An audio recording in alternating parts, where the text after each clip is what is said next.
I'm with you. I think the ACFT run times, quite frankly, as a 50-year-old woman, I'm insulted that they apparently think I need 13 minutes to run a mile.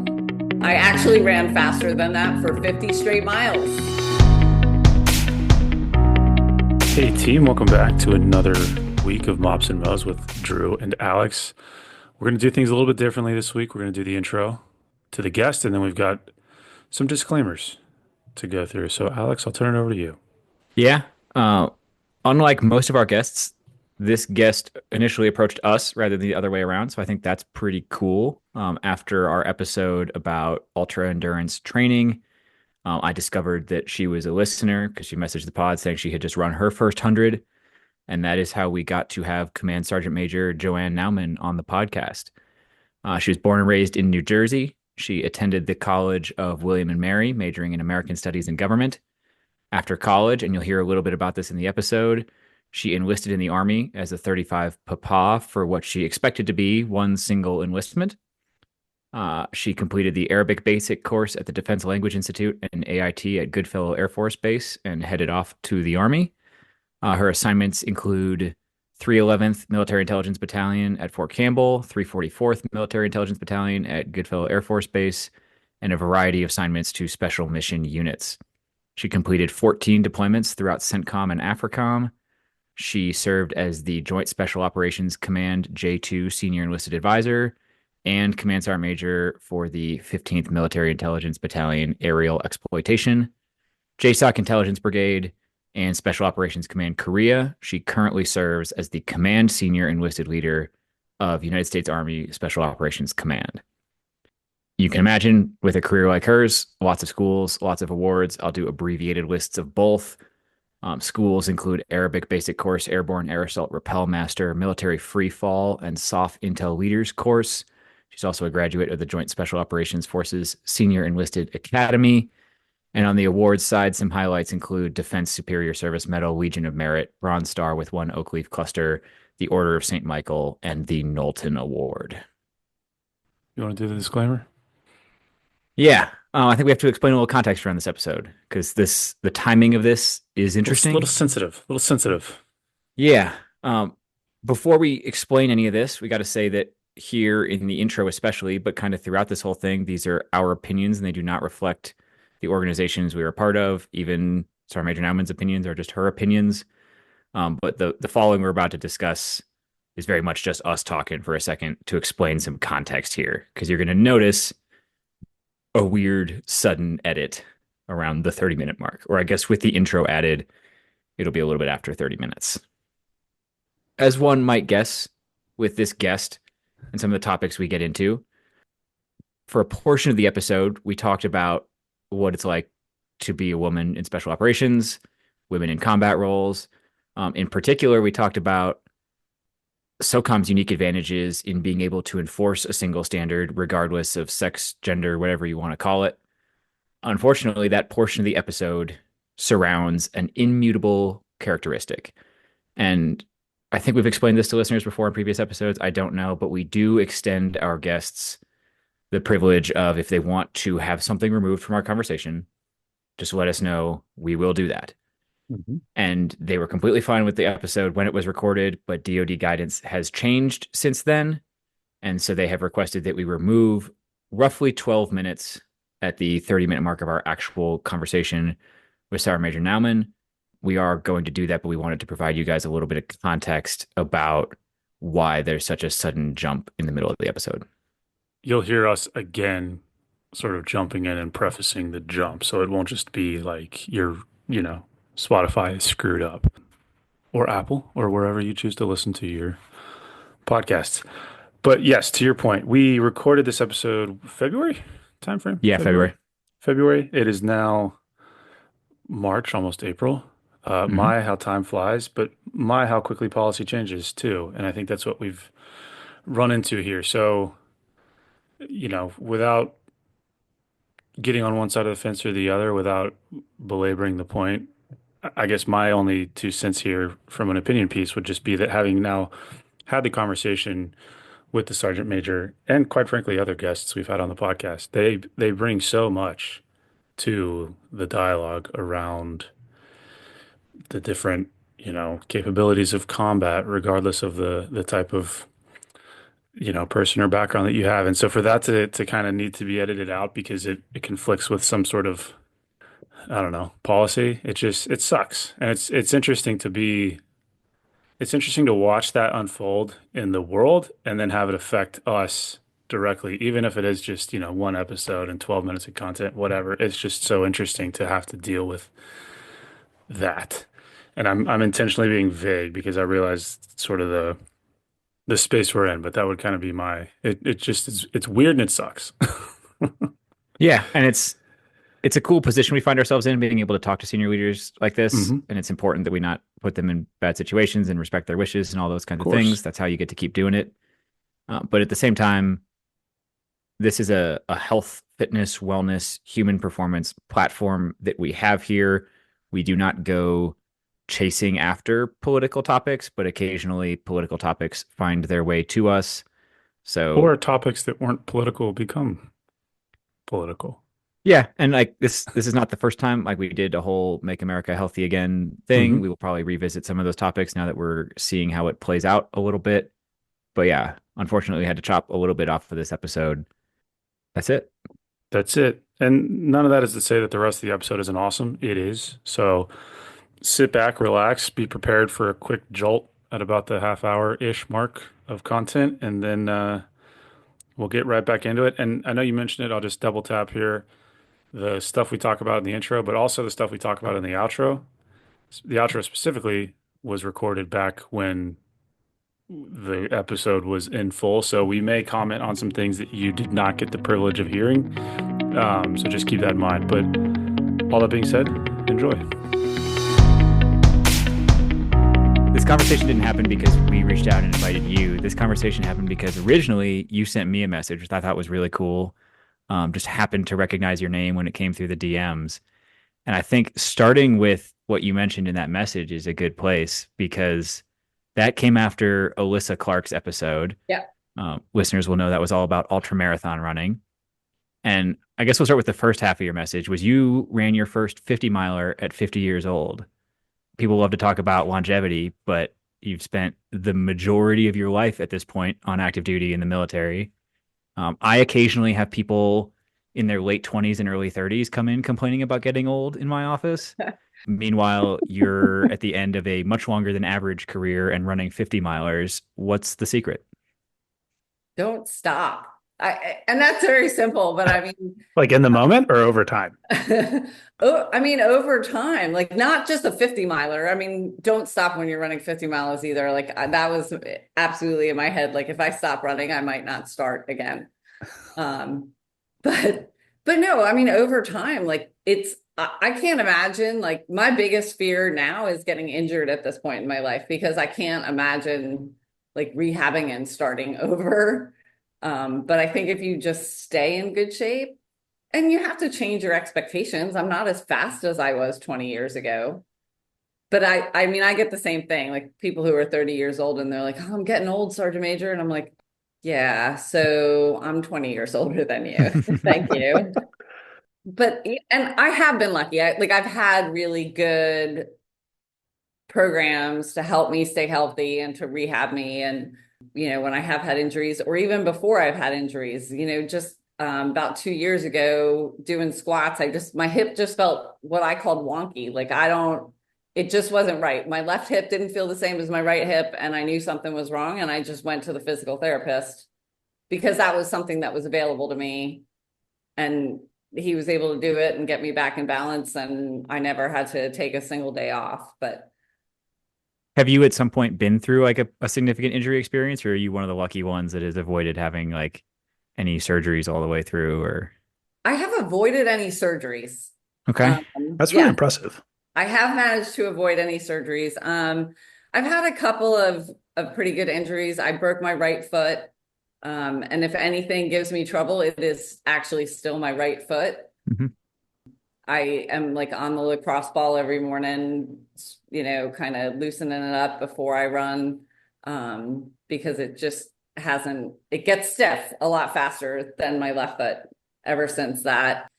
I tore my MCL So that had me down for the count for a little while. I broke my wrist, which didn't stop me from running, but stopped me from doing anything that required upper body or grip. But yeah, so I mean, I've had like some minor injuries, but no surgical interventions. That's good for somebody with your background. I know I've had a few conversations with my physical therapist that I work with now about feet in particular. They're a uniquely tough one. Out of context, that's such a weird comment. Sorry, yeah, but I don't think people appreciate how complicated our feet are, both skeletally and muscularly. And when things go wrong in there, you can't really not load it at all, right? You're going to have to be on your feet to some degree. So those are some challenging rehab processes to come back from. So it sounds like you have some experience with that. Yeah, well, like I said, I mean, I've been very lucky my entire career. Not my entire career. So POTFF, Preservation of the Force and Family, started in SOCOM in 2008. I came into SOF in 2002.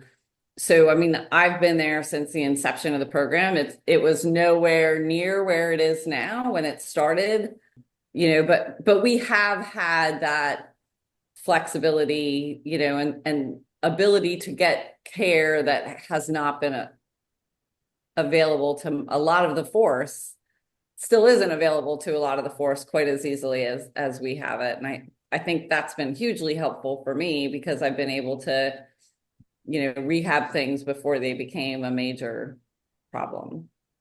So I didn't necessarily have this like waiting in my back pocket, but since you basically just mentioned that you started this pre-POTFF and now you've ridden that wave basically up until the position you're in now. Like broad brush here, and we may dive into a couple of different rabbit holes, but like what are some of the big changes you've seen in the idea of embedded human performance? I guess at the special operations level, but you can go more broadly if you want to. I mean, so special operations, when we started it, other than medical personnel, it was not embedded in our organization. So the first thing I got was actually, we used what was athletes performance back in the day. They would come in and we'd take 2 weeks and it was basically train the trainer. And you got sent to this 2 week clinic that's what you did, 8 to 10 hours a day, was just learn how to train yourself, how to warm up properly, good mobility, good stability, all kinds of things like exercises that I'd never done before that I started incorporating into my programming. And then a couple years later, we started actually bringing trainers into our units so that we could actually utilize them. And initially it was pretty much all kind of athletic training and some physical therapy. I think one of the big evolutions I've seen is that we've brought a lot more cognitive performance stuff into it, both, in field training, but also even in the gym. Like, how do you mentally suffer through the tough workouts, or using really tough workouts to work on concentration and focus by throwing other mental activities into the middle of doing some kind of really tough workout that's going to get your heart rate up, because that's the situation you're going to have to perform in.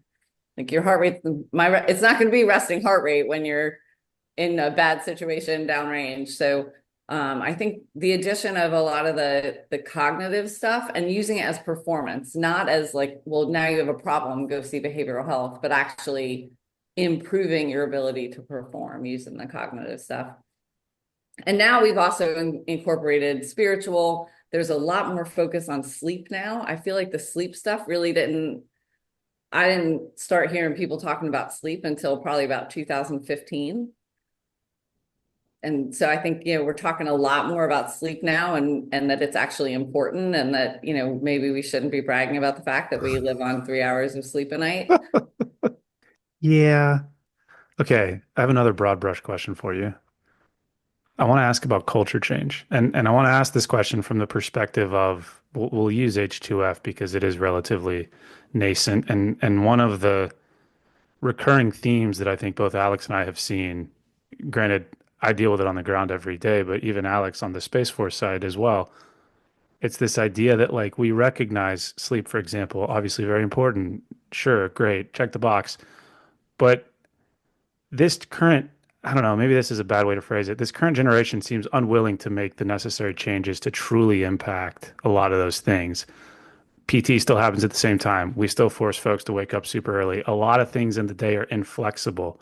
If you have an appointment, that takes precedent over anything. Like a lot of things are falling through the cracks, but we're still paying lip service to, yeah, sleep's great. Sure, cognitive performance. Yes, do well on your PT test. So I realize that special operations is ahead of the game in that regard, but it mostly because it's been around a lot longer. But where you sit and with the influence you can have, what are some big takeaways that you've seen from like a cultural change perspective when it comes to actually implementing some of these things?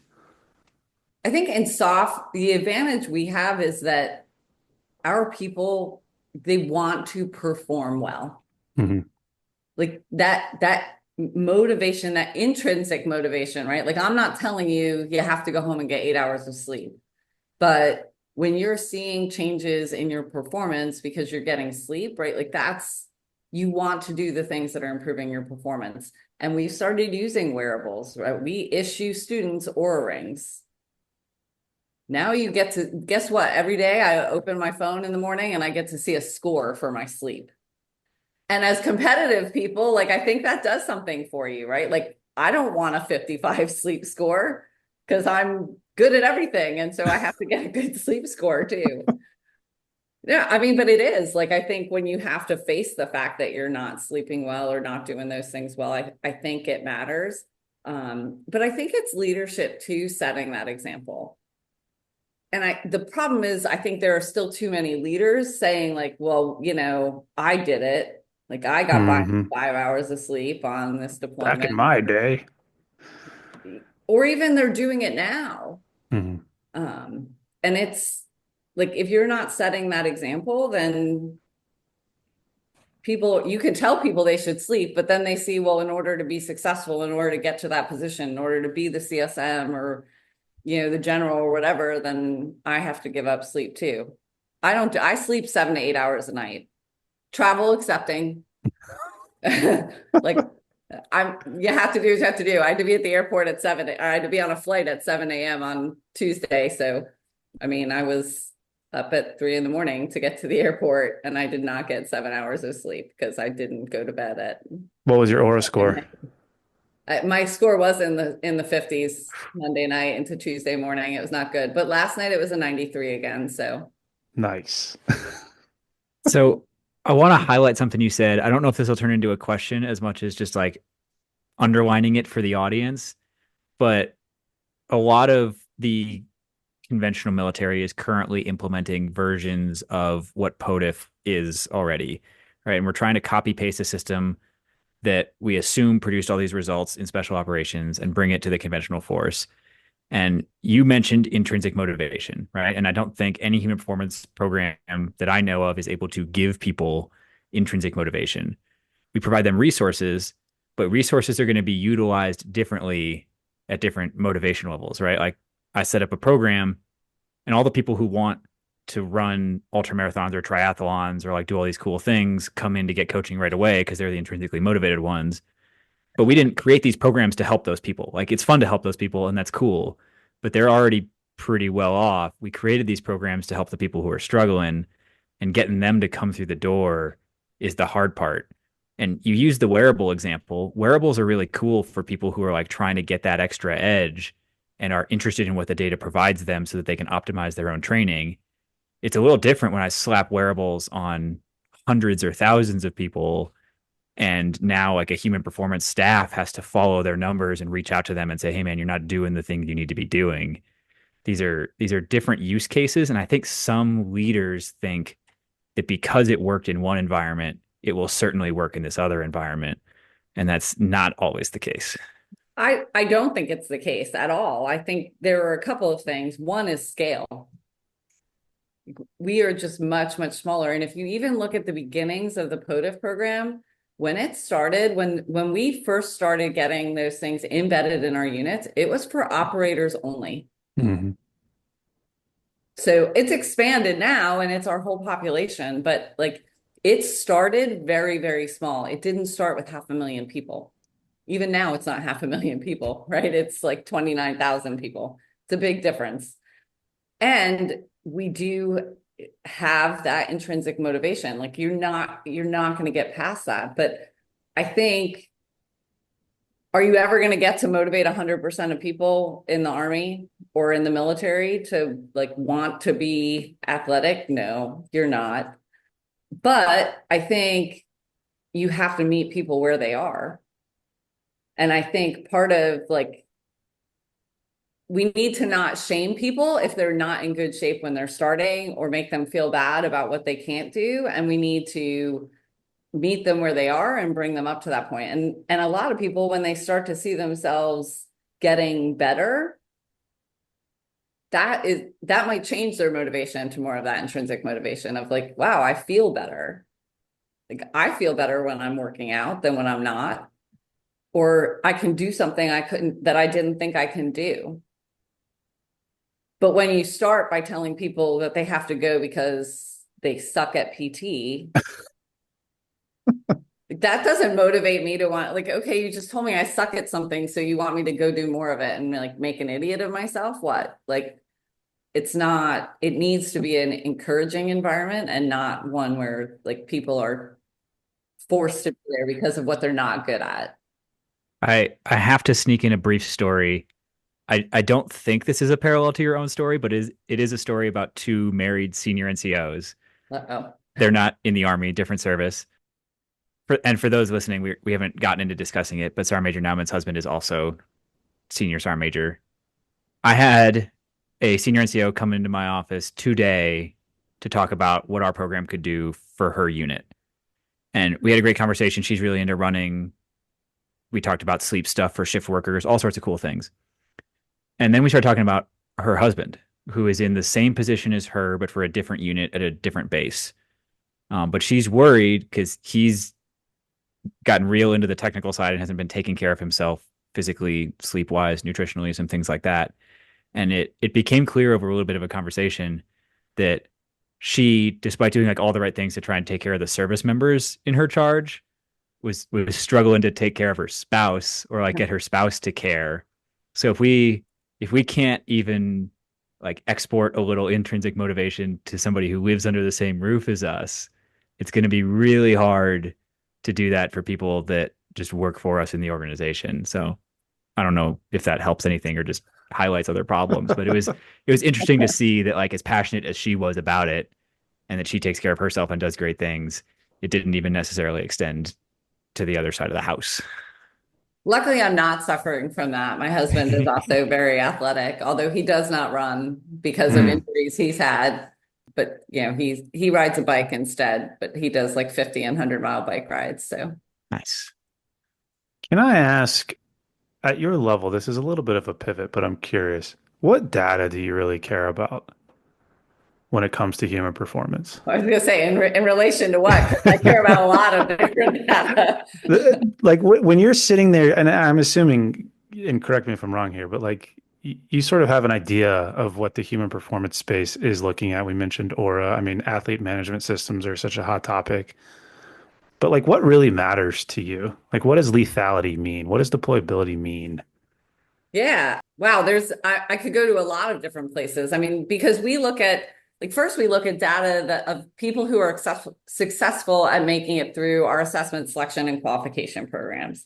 And we're still very much in the nascent stages on that, I would say, particularly with the wearable data. It's a shame that we are, because really we've had these programs for a long time. We just really weren't collecting data until the last couple of years. I mean, but we're seeing things like we have one organization that found like if you don't have an HRV of at least 50, you've got less than a 10% chance of making it through their program. That's pretty cool. So like, okay, it's not impossible, but Are you looking at your HRV now? Checking my stuff real quick, just seeing. Sorry. So, I mean, like things like that are proving to be true. Certainly, you know, we're looking at just straight up physical performance because a lot of our assessment programs are going to require a certain level of physical performance. Run times, this is going to be an unpopular opinion because I know Please. a lot of people say like, why do we even have to do the 2-mile run on the ACFT? I would actually argue endurance is probably one of the best indicators of your likelihood of having a long career. Like I've never been on a deployment that was not an endurance event. A deployment is an endurance event. I'm not talking about a firefight. I'm talking about the 6 months or the year that you're over there every day getting up and doing it.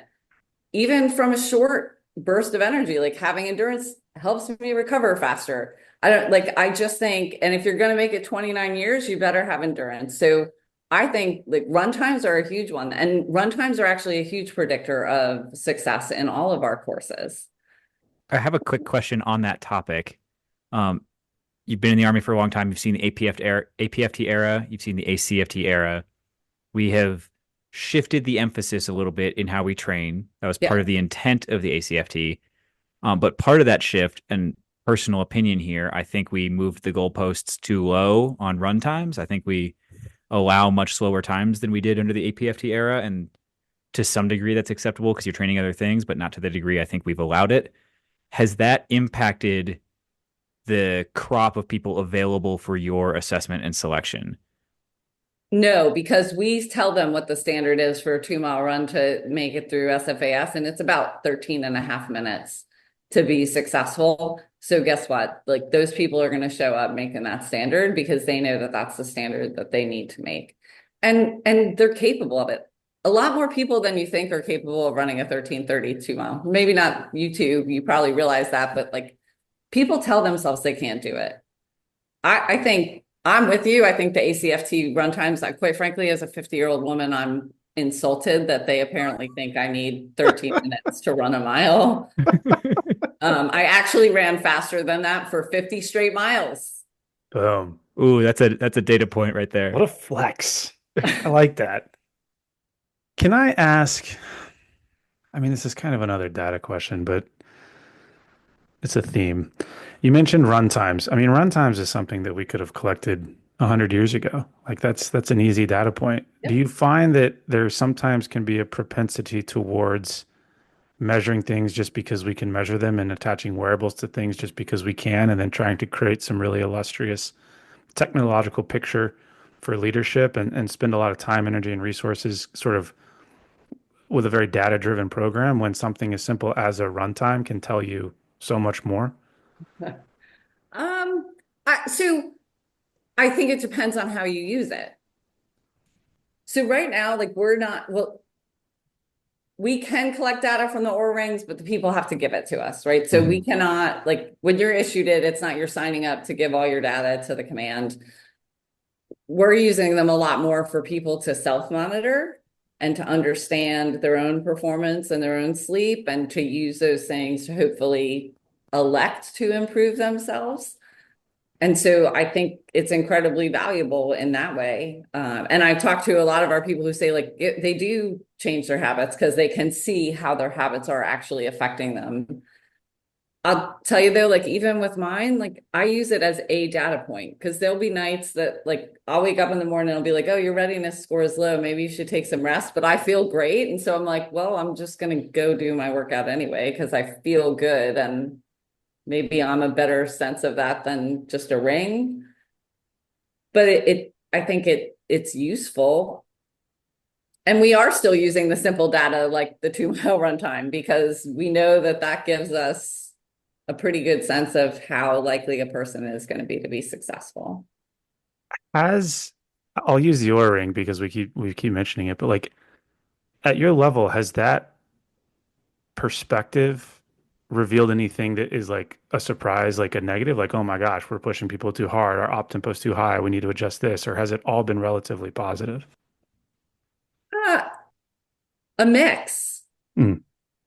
And I don't think it's necessarily op tempo. I mean, it can be, but most of the time, right? Like if we're going to ask you to go hard for a period of time, it's unfortunately because there's not a whole lot of choice. I think it does give us data to say like, okay, then those people probably need an opportunity to recover and reset. So, I mean, there's been a little bit of that.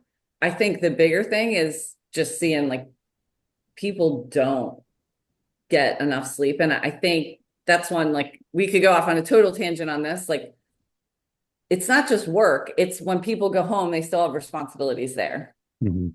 Mhm. And so are people getting enough sleep? No, by and large, because it's not because they're at work till 10 o'clock at night necessarily, but then they go home and they do homework with kids and Mhm. whatever other things are going on in their life. And then they still have to get up and be at PT at 6:30 in the morning. I'm going to try and bring it back a little bit. There were two things I wanted to talk about from your initial message to me, Yeah. and we still haven't finished the first one. So we'll try and wrap that one up Sorry, Okay. it's before we probably get to the my rest of fault. this. I say this like every brief I give in the military. If we go down a rabbit hole, it's probably more productive than whatever I had planned. And I apply that philosophy to the podcast as well. Okay. But let's spend a second directly talking about what it took to train for a 50 miler in a job like you have. I imagine Yeah. you travel pretty frequently. I think you're responsible for something like 25,000 people in your command. It's a global organization. You have a lot of excuses at this point for why you couldn't run a 50 miler. What made it happen? Yeah. So I actually USASOC, not USASOC, but there's a team that is comprised of people in the command as well as, some family members and friends. And they've been doing this for about 5 years now. It started as 4 people. This year there was 108 people on our team. And so they asked me last year to run, I guess last year, 2 years ago, in 23, they asked me to run the JFK 50. They knew I, had been, I enjoy running. I have had run some distance events in the past. And so they asked if I would run it, but they asked in September.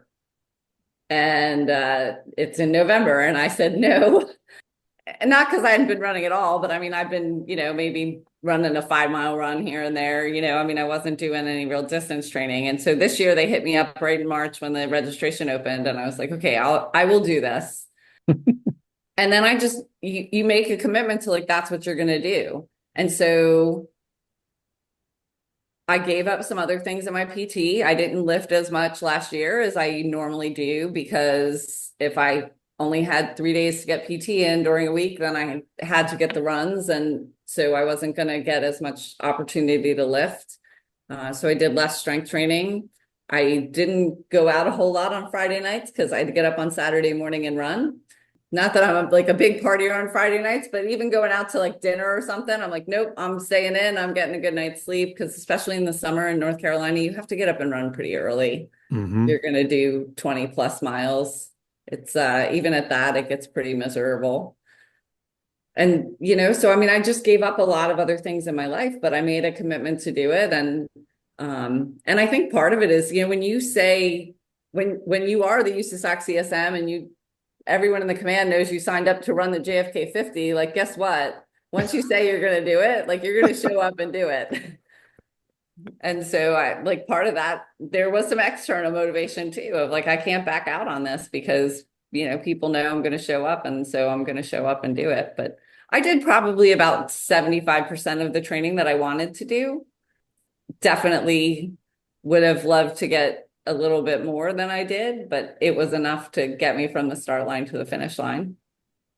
I have to, because she mentioned a couple of things that are worth discussing here. I like that it was the JFK 50. For those who aren't familiar, it was Teddy Roosevelt who originally set the standard, but JFK challenged all the military leaders to do Didn't he 50 just miles walk on in a foot. direction for 50 miles? Yeah, originally it was just cover the distance. I think it was Cover like 20 50 miles hours. on foot in a day. Yeah. So that's where like the history of it comes from. Lots of military people do go do the JFK 50.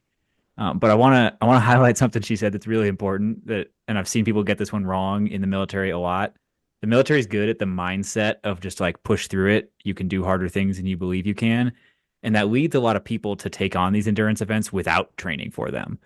I know like my first couple assignments were in infantry brigades, and there were a lot of people there who would do half marathons, whatever, with very inadequate training. And can you push yourself through? You can. It's possible. Like you could, even if you're not trained, you could go run a marathon tomorrow. But the injury consequences of that are significant. And I appreciate the decision to say, no, I can't run a 50 miler next month. I haven't trained up for it.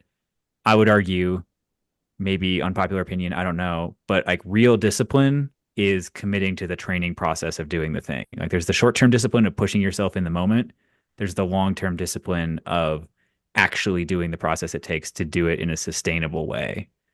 Well, I assure you, even with the training the next day, I could not walk. I mean, I did manage to get from one point to another, but I believe it. it was not an attractive thing. It What was was well, I'm always curious to ask folks that train for ultra endurance events, like the training itself, what were like some big takeaways looking back where you like you may not have known this leading into it, but now looking back, it's like, wow, I learned, this, and this. I- the biggest for me was fueling. Like the Hmm. difference in fueling for 50 miles, even like I had done 5 marathons prior. But then when I think about like, oh, I might be out there for like 12 hours, that's like 3 meals in my life that I'm not going to get. Potato chips and M&Ms, by the way, are what got me through 50 miles. And I never once like hit a wall. So potato chips and M&Ms are apparently super healthy food. What flavor potato chip? Whatever kind they had at the rest stops, That's the fair. crinkly kinds. Hey guys, we warned you about this in the intro. Quick cut here. We're skipping about 12 minutes and 20 seconds of content. What you are missing out on is some discussions that had a lot to do with sex and gender kind of stuff. You guys have seen some in the new DoD guidance. SOCOM had to request that that be removed, so we will skip to the next topic. For me personally, I will tell. So I ran track Mhm. before I came into the military. And I will tell you, probably the most horrifying thing to me when I arrived at basic training, like I wasn't worried about it at all physically. I knew I was in good shape. I was horrified when they sent us out on our first formation run. I like as a coach runner, I was like, what do you want me to do? Uh, you want me to run in step with all of these other people who don't run the same as me. Another unpopular opinion in the military. I get like some people seem to think that formation It's a runs popular opinion here. are huge on morale. I don't get Wait, that here, either, like in but mops and mows, we Uh, like formation I runs? no, it's a popular opinion to like, dislike formation runs Oh, here okay. at Yeah, Mops yeah, and yeah, yeah, Mows. yeah, yeah, yeah, yeah, yeah. but also like I just don't understand how we think like that isn't a part of why we have musculoskeletal injuries. It's a hard one to get around. I think But we've always done it. as as like a And we've always doctrine had nerd, injuries. Yeah, exactly. as a doctrine nerd, I'm the one who like reads all these publications, and I think it's in like the first page of the H2F manual. It says we're getting away from industrialized approaches to fitness. But then if you like skip a couple chapters in, it's like here's a schedule you can follow for your whole formation. And Does it like really say that? it says that's the whole concept of H2F is getting away from industrial scale approaches, and then it proceeds to spend a lot of time talking about pretty industrial scale approaches. I think there's a lot of cognitive dissonance in how the Army does things, but every different organizations disagree on what the principles of fitness are, but almost every organization agrees that individualization is a core part of how you should approach designing programs. And the Army is never going to get to full blown individualization. The military is never going to get to full blown individualization, but where we can provide opportunities for it, I think it's nothing but a good thing. I do agree. I mean, like the scale of the military is never going to allow every single soldier to have an individualized program. I do think we can be better. And I think like to me, that's a huge advantage of bringing H2F to the whole military is hopefully now we bring in some people because part of it is we rely on, a staff sergeant who has no education Yes. in physical training. And I don't either, except how I've educated myself because I care about it and because I've worked with a lot of coaches through my career. But like, how do I expect that staff sergeant, unless I tell him exactly what to do and give him a list of exercises, that staff sergeant can't determine what program is best for everybody in his or her squad. And so I think we need the professionals there to then help with some of that, not 100% individualization, but just at least giving people something that's more likely to work. I want your opinion on something based on what you just said, and it's something that has come up, I don't know how many times now, Alex, a million. It's this cultural clash between on the conventional side, you have these civilian subject matter experts, like you just mentioned, strength coaches we'll use as an example here. And then you have this NCO core where PT has always served as a leadership development tool. And we've seen some instances of that relationship being very symbiotic, and the coaches and the NCOs play a role and it works great. And then we've seen other instances where coach, go sit over there and pound sand because Sergeant so and so is leading PT today. And then we end up with injuries, et cetera, et cetera. As a senior NCO yourself, like where does that how does that play out for you? I mean, I guess I don't really know because I don't have that problem in our Sure, formation. that's fair. That's fair. I mean, I think they should be using the professionals who have the education, like take advantage of that. Why would you not?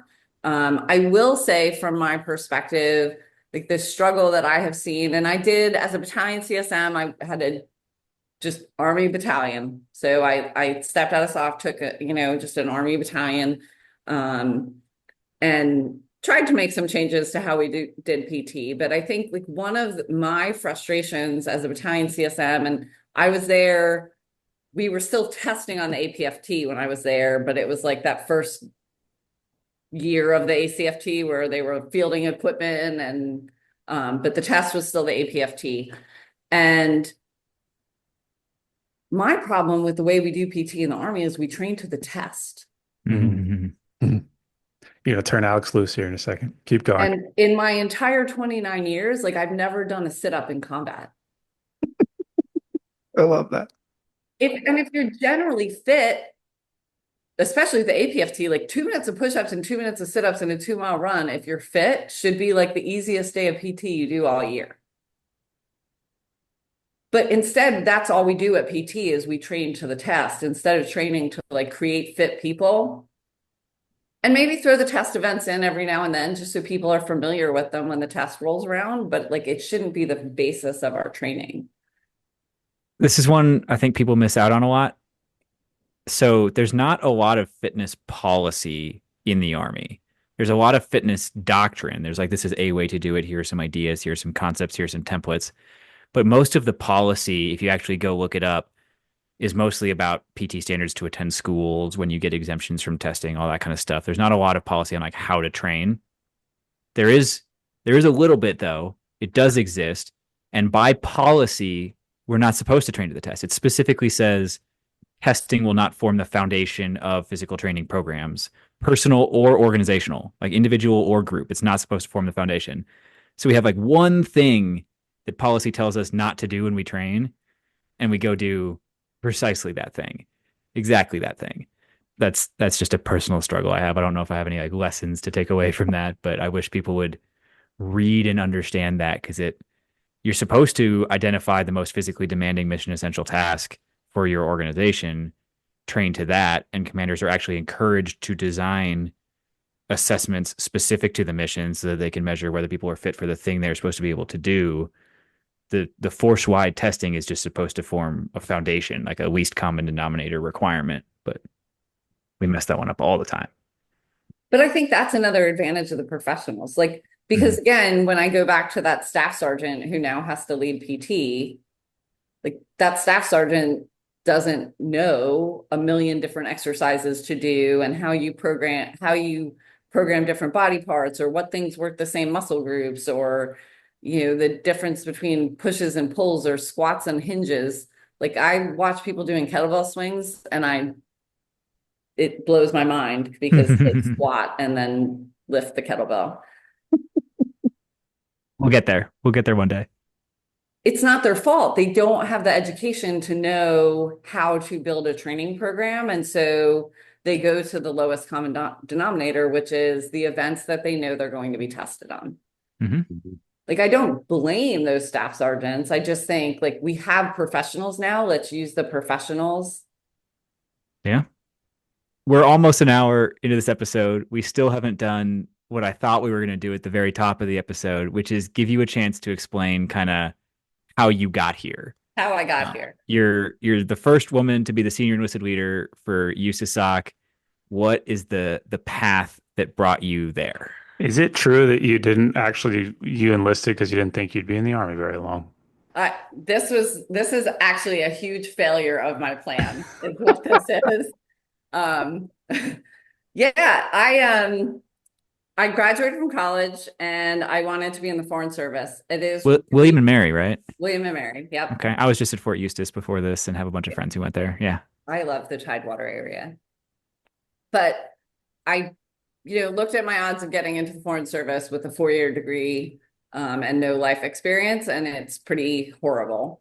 And so I started looking into like, how am I going to get some actual experience or something that will help improve my chances to get a job in the Foreign Service. And so I joined the military to get veterans hiring preference and to get a clearance and to learn another language.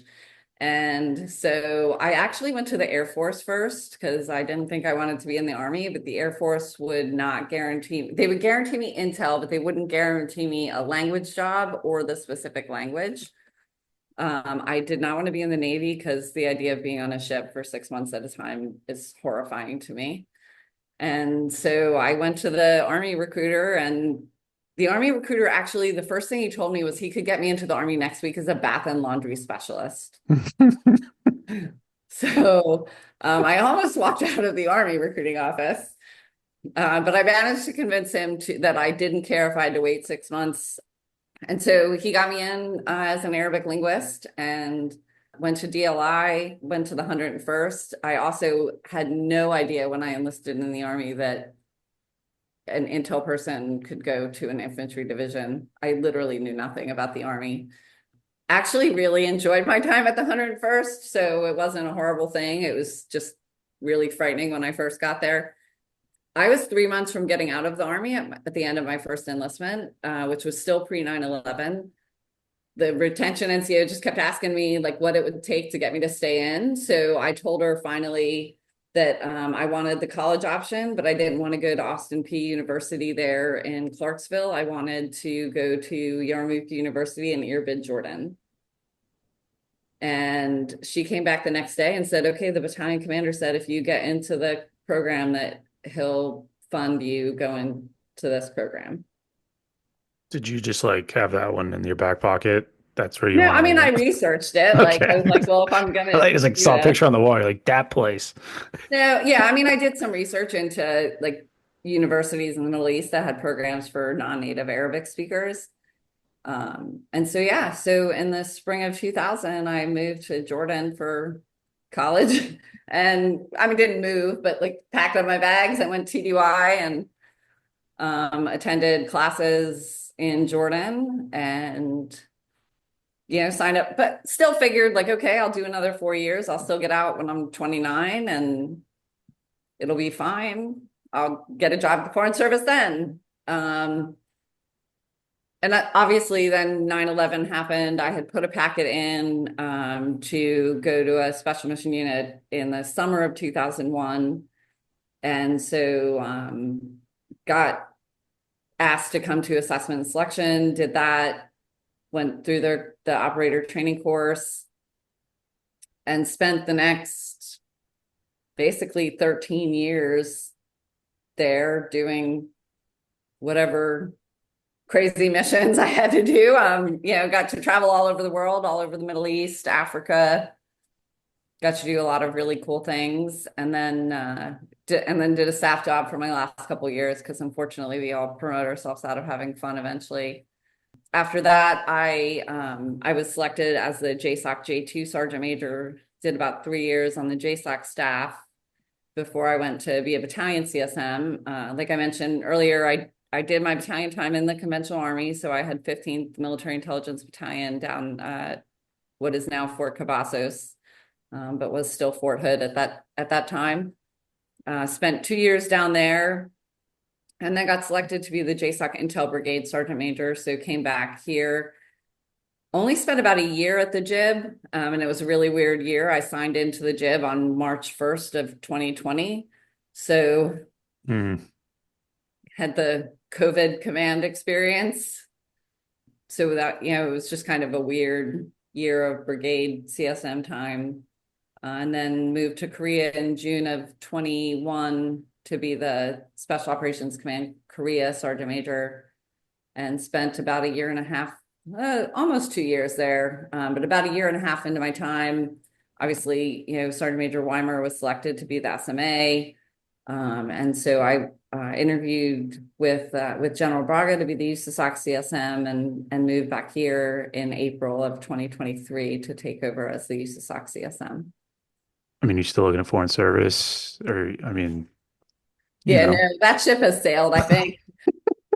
I did just Google it. You can commission as a foreign service officer all the way up until your 60th birthday. Okay, well, I guess my See? opportunities have not ended, but No. I totally didn't manage to execute my plan. I've spent a lot of time working in and around embassies on my deployments. I really admire what the Foreign Service does, but I think I found a different niche that probably suits me better, or at least suits the person I've become better, given, my experiences. And so I think, whenever I decide I'm done with the military, I think I'll probably find something totally different to do. You did say whenever you decide you're done with the military. I think you mentioned earlier that your husband is moving towards retirement, but it sounded very non-committal there on what your plan for retirement is. I'm curious, is this it? Is there a next one? What's the plan? Yeah. So my husband is on the retirement pathway. He is no longer working. He is just basically clearing, and then he has actually changed his LinkedIn profile as of today to trophy husband. Hell Nice. yeah. Good for him. Yeah. I don't know. Am I willing to do another job? Yes, if it's something that, interests me. I think the real beauty of being at this point in my career is I don't have to stay in.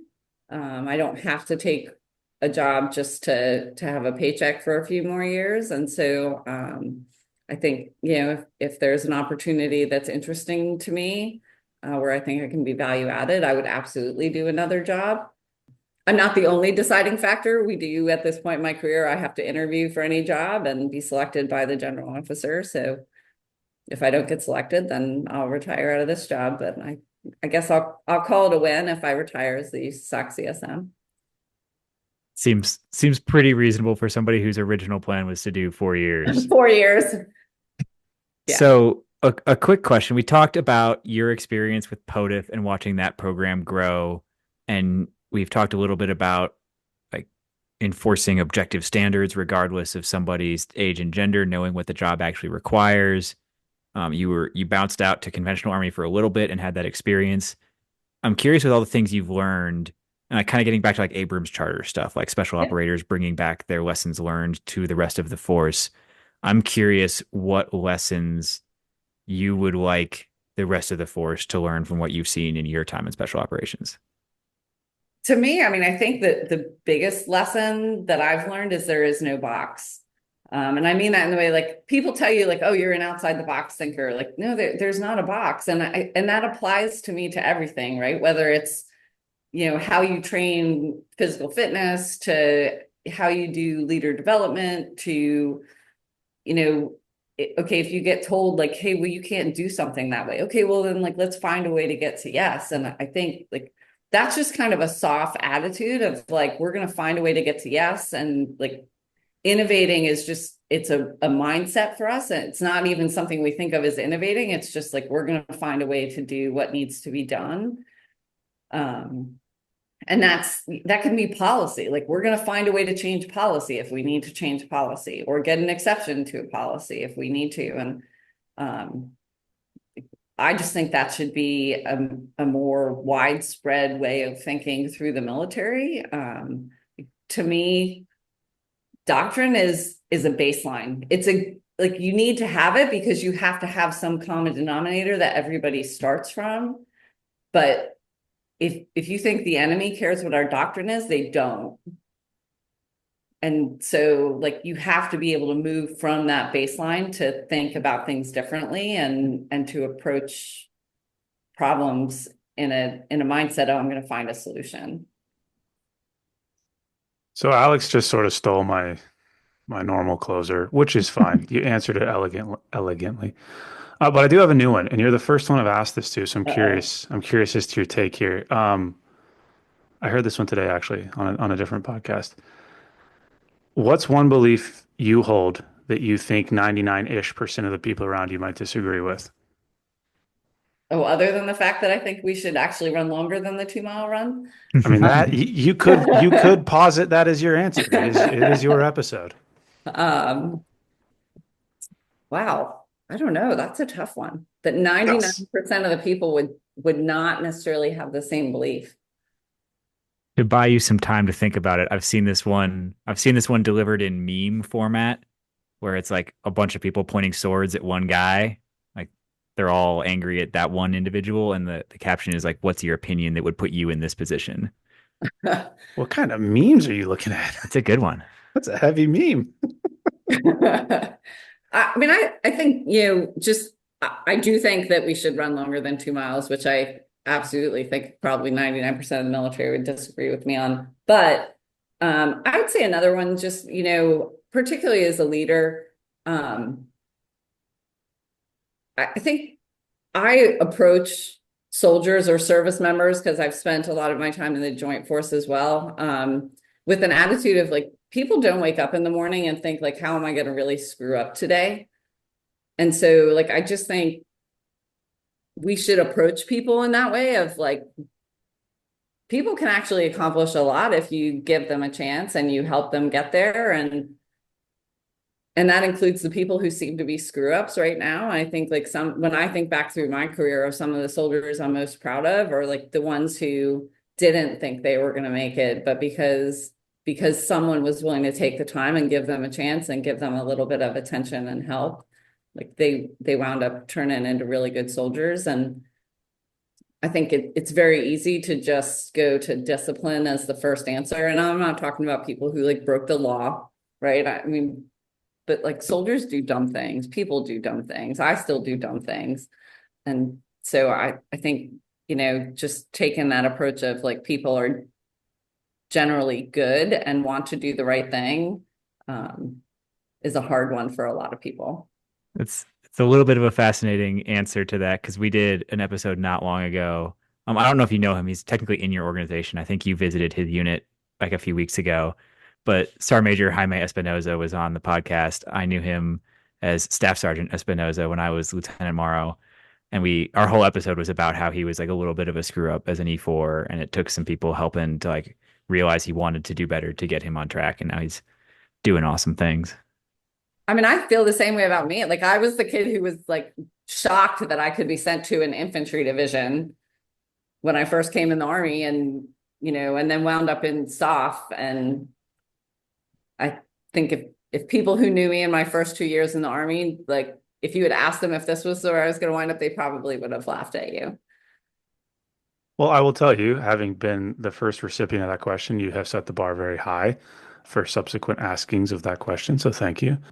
But seriously, thank you for taking the time on a Wednesday evening to hang out with us. We appreciate you coming on. Yeah, I enjoyed the chat. And you can put me in a couple of your clubs of, people who want to say contrary things. Like, perfect.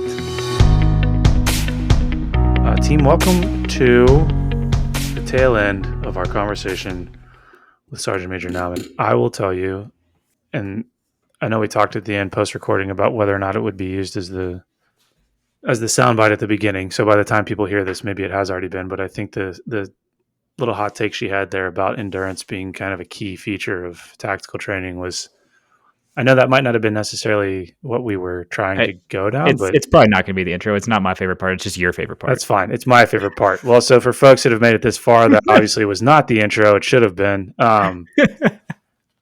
It warms my heart to hear senior leaders talk about the importance of that particular physical attribute, endurance, because, and we didn't ask this question, I don't know if we've really ever asked this question, but the training for the test piece, I kind of have this sense that the ACFT made that worse than it was when the ACFT just took advantage of it. They knew it was inevitable. Phrasing it, yeah. They knew people trained to the test. They understood that. They had created policy that says don't do that. They told people not to do that. It didn't matter. They were still going to do it. Going to do it. So you put out a test that at least if people are going to train to the test, they're going to train in a slightly more well-rounded manner. Mm-hmm.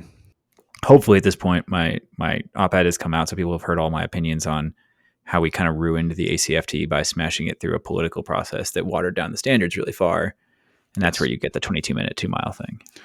Yes. And the only other thing I'll add is that, obviously first female Command Sergeant Major of USASOC. I mean, she has probably the most valuable perspective, if not one of the most valuable perspectives on the question of whether or not women should be in combat roles. Hopefully you heard from the conversation tonight where she sits on that. I mean, you can't really debate the importance of what that particular type of soldier brings to the table.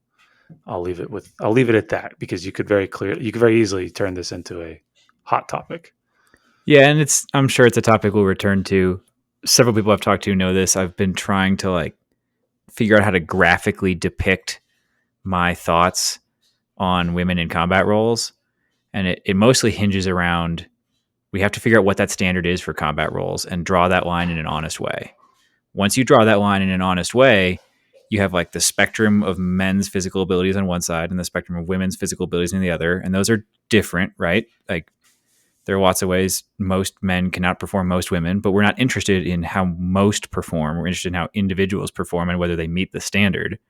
So you draw that line, and there are some on the men's spectrum who fall below that line who are currently serving in combat roles. Mm-hmm. And there are some on the women's line who fall above that standard. I think you should replace the men not meeting the standard with the women who are, even if it's not very many of them. That's fine too. Like Sergeant Major Naumann said, there aren't that many women who are seeking out these roles. That's fine. They might have to work harder and differently, like she described, and that's fine too. But if they put in that work and can meet the standard, I don't see why they shouldn't. Well, and ironically, I think, like you mentioned, there aren't that many seeking this out. And I would argue that the ones that are bring with them the type of motivation and drive that you want at those types of units anyway. So obviously it's a very, well, maybe not obviously. I mean, it's a very nuanced topic, maybe more nuanced than it should be.